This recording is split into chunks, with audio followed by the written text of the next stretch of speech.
ገንዘብ ሐራም መሆኑ አላህ ቁርአን ላይ فلا قال سبحانه وتعالى وقرن في بيوتكن ولا تبرجن تبرج الجاهلية الأولى ይላል።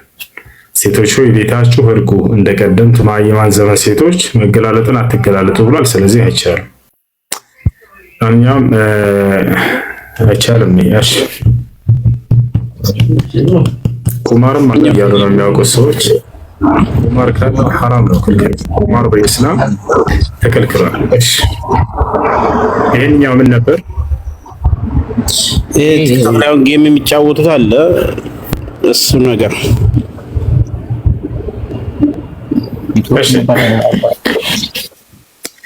ጌም የሚጫወቱ ሰዎች በአብዛኛው የታችሁ ከሆነ እዚህ ቲክቶክ ሰላም አለይኩም። ወአለይኩም ሰላም። አንዱ ወንድማችን አሁን ሻዳ ይዞ ነበር። እሺ ስም ኔትወርክ አቋረጠን በመሀል። እሺ ስሙ ማን ይሆን? አብዱልዓዚዝ ይሆንለት። አብዱልዓዚዝ። እሺ እሺ አልዓዚዝ ማለት አሸናፊ ማለት ነው። አብዱልዓዚዝ ማለት የአሸናፊው አምላክ አገልጋይ ማለት ነው። የአላህ አገልጋይ ማለት ነው። ከአላህ ስሞች መካከል አልዓዚዝ እስሙ ሱብሓነሁ ወተዓላ ያ ነው። እሺ ለማንኛውም ጌም የሚጫወቱ ሰዎችን አስመልክቶ እዚህ አንዳንዱ ፖለቲከኛ ነው። ከዘር የሚያሳደቡ ሆነ እየምሩ የሆኑ አንጃዎችን ይሰበስብና ከበስተጀርባው አሰልፎ እነሱን ጌም ሲጫወቱ ያንን ያግዙታል፣ ያደርጋሉ። ሌላው ደግሞ ሰውነታቸውን በመገላለጥ ሊሆን ይችላል። እንዲህ አይነት ክፉ ነገራቶችን በማድረግ የሚመጣላቸው ስጦታዎች ይህ በሐራም ነገር ነው እየተገኘ ያለው። ይህ ሐራም ነው፣ ክልክል ነው። ነቢያችን ሰለላሁ ዐለይሂ ወሰለም ስለ ዘረኝነት ሲናገሩ ደዑሃ ፈኢነሃ ሙንቲራ ብለዋል። ዘረኝነትን ተዋት እርሷ ጥንብ ነችና ብለው ተናግረዋል። ስለዚህ ሰዎችን በዘርና በዘር ተከፍለው አንዱ ከአንደኛው ዘር ሆኖ አንደኛው የሌላኛውን ዘር ከፍ ዝቅ እያደረገ ጌም የሚጫወቱ ሰዎች ይህንን ነገር ያቋርጡ የተሻለ ነው። ሌላኛው ልክ እንዲሁ ላይቭ ከፍተው ምናምን እንደዚህ በቃ አለ አይደለ አላህ ሱብሓነሁ ወተዓላ የከለከለውን የሰውነት ክፍላቸውን በመገላለጥ ምናምን በማለት እንደዚህ አንዷ ሌላዋን ተገልጠው ምናምን ይሄ ሁሉ ሐራም ነው፣ ክልክል ነው። ይሄ ይቅር ይወታቸዋል። ይሄ ይቅር። እዚህ ሶሻል ሚዲያ ላይ እስከመጣችሁ ድረስ ለሰዎች ጠቃሚ የሆነ ነገር አስተላልፋችሁ ሂዱ። የግዴታ ሐዲስ ቁርአን መሆን አይጠበቅበትም። ቢሆን መልካም፣ ካልሆነ ግን ምናልባት ሌላ ለሰዎች ጠቃሚ የሆነ ነገር አለ። ለምሳሌ ዶክተሮች ያለው አንዳንዴ ያ ዶክተር ይመጣና በዚህ ለሰዎች ጤና አስፈላጊ የሆነ ነገር አስተላልፎ ይሄዳል በቲክቶክ ላይ። ይሄ ከመልካም ነገር ነው፣ ለሰዎች ጤና ይጠብቃልና። ሌላ ልክ እንዲሁ የስራ አይነቶችን ሊሆን ይችላል። እነዛን ቢያደርጉትም ይሄ መልካም ነው። ነገር ግን ከሸሪዓ ጋር ከዲን ጋር የሚጻረሩ ነገራቶችን ማስተላለፉ የዚያ ሰዎች እናንተን ያዩአችሁና የሰሟችሁ ያን ነገር ተከትለው የሚያደርጉ ሰዎችን ኃጢአት ትጠይቁበታላችሁ። يحمل أوزارهم كاملة يوم القيامة ومن أوزار الذين يضلونهم بغير علم ይላል አላህ። ስለ ኃጢአተኞች ሲናገር ኃጢአት የሰሩ ሰዎች ኃጢአታቸውን የትንሣኤ ቀን ይሸከሟታል፣ እንዲሁም የነዛን የሚያስቷቸውንም ሰዎች ኃጢአት ሳይቀር ይሸከማሉ ብሎ ተናግሯል። ስለዚህ መልካም ነገር ሰርታችሁ በዚህ በሶሻል ሚዲያ ላይ እነዚያ ሰዎች በዚያ በመልካም ነገራቸው ሰምተው ተከትለው ከሆነ በእነዚያ ሰዎች ልክ አጅር ታገኛላችሁ። ክፉ ነገር አስተላልፋችሁ ከሆነ በዚያ በክፉ ነገር ሰምተዋቸው የተከተሏችሁ ሁሉ በእነዚያ ልክ ክፉ ነገር በእናንተ ላይ ይመጣል። ስለዚህ ጥንቃቄ አድርጉ። ጥሩ ነው እንጂ መልካም ነገር በዚህ ቦታ ላይ አትልቀቁ፣ አታስተላልፉ። ዳኒ ከላይ ተናንሳ። ሰላም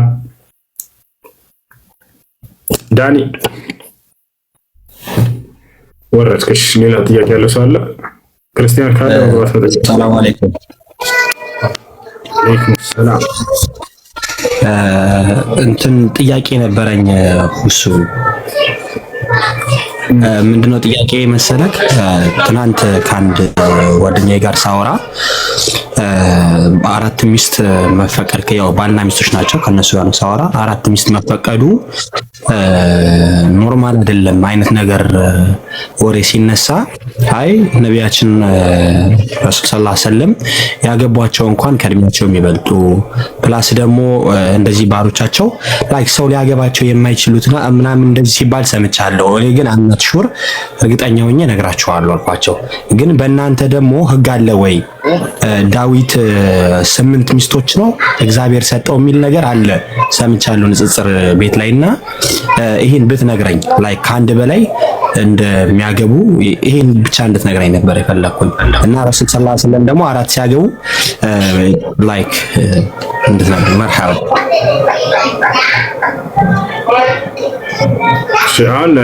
ሰለሞን 700 ሚስቶችና 1000 ቁባት ማን ነው 700 ሚስቶችና 300 ቁባቶች በአጠቃላይ 1000 ሴቶች ነበሩት።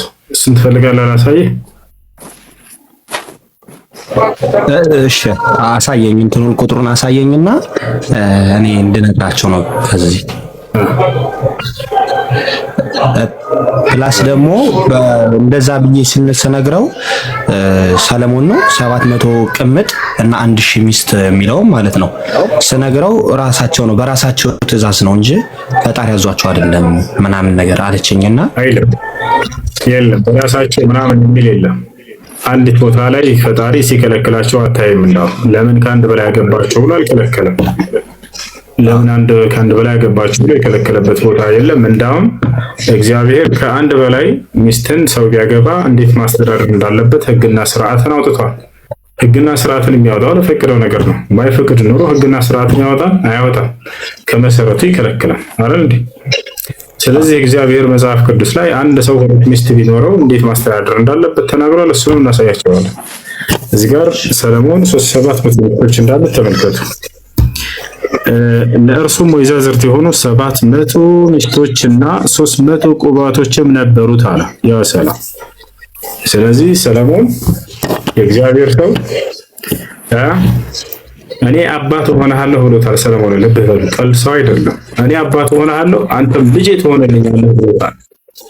ልጄ ተብሎ የተጠራ የእግዚአብሔር ልጅ የሆነ ገብታችኋል። ይሄን ያክል 700 ሚስቶችና 300 ቁባቶች ነበሩት። ይህ ነው። ሌላም ልክ እንዲሁ ለዳዊት እግዚአብሔር ሚስቶችን ሰጥቶታል። ጸጉሩን አበላልጦ መቁረጥና ሱሪ ማስጠበቅ። ጸጉሩን በተመለከተ አንድ መስተካከል ያለበት ነገር አለ። ከዚህ በፊት በሆኑ አጋጣሚዎች ጸጉሩን ማበላለጥን የሚከለክል ማስረጃ የለም ብዬ ስናገር ሰዎች እንደፈለጉ ከሃዲያንን በሚመሳሰልበት ሁኔታ ጸጉራቸውን ይቁረጡ ማለት አይደለም። ነገር ግን አንዳንድ ሰዎች እኩል መሆን እንዳለበት ሲያስቡ፣ ለምሳሌ ከጎን ያለው በ2 ቁጥር ተንዶስ ከተቆረጠ የላይኛው 3 ቁጥር መሆን አይችልም ብለው ያስባሉ። ይህንን የሚያሳይ ማስረጃ ይሁን እንጂ በግልጽ ስታየው ይህ የሙስሊሞች መገለጫ እንዳልሆነ የሚያሳይ ነው። ፓንክ በለው ወይ ምንም በለው ወይም ስታየው ለምሳሌ ኮርኒስ መጥረጊያ ሊመስል ይችላል። በዚህ መልኩ ይሄንን እንደ ጥሩ ነገር የሚሰራን ሰው ማበረታታት አይቻልም። በእስላም ይሄ ተሸቡህ ስላለበት በሌላ ዒላ ይከለከላል።